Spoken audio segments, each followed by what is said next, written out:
world is so resistant to change that you have to sometimes beat down the door. You have to take an axe to the window. You have to throw chairs through the glass. And there's always going to be somebody who sees what you're going through and sees that you got through it, and that helps them get through it. Because like all we have in life is other people. So anytime I have an opportunity to make space for somebody else, I try to do so. Just making sure that the next generation can go further.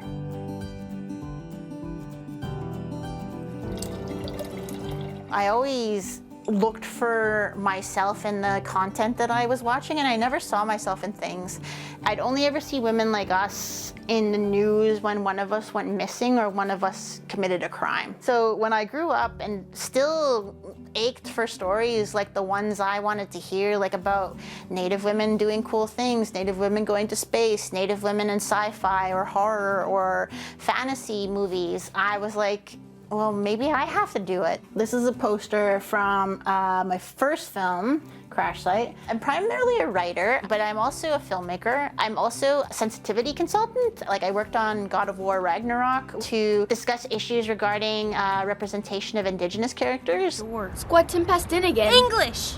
My Cree is rusty. I focus a lot on Indigenous women and girls in my own writing and the idea of how they want to make their communities better.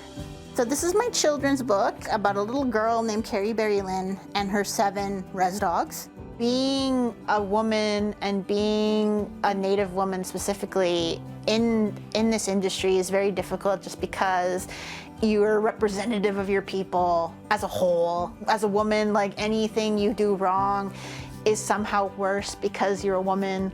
I've learned a long time ago that you have to live the way you want to, because there's always going to be people complaining. And Chapan again means great grandma. It's still very, very terrifying for me to be considered a role model. I realized how important it was when I was approached by a good friend who is a teacher in the inner city. She asked me to come by to show my first film to a bunch of kids, and I was like, oh, I don't know if these kids will like it.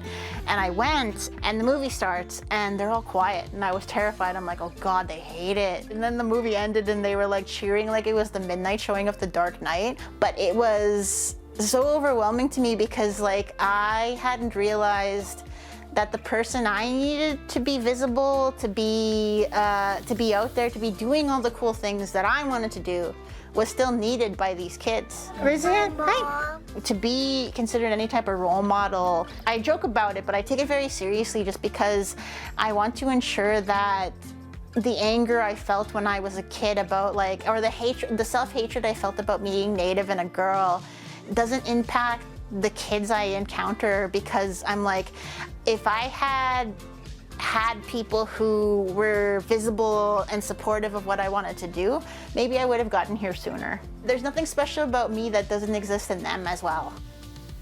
This is a poster from a show I did called Acting Good, which my episode was about wrestling. And so the reason I decided to work on the show is because the villain's name in the wrestling community was Mr. Indian Affairs. So it was making me laugh when I saw it. I'm like, okay, I gotta write this. I don't care what I write, but I'm gonna write it.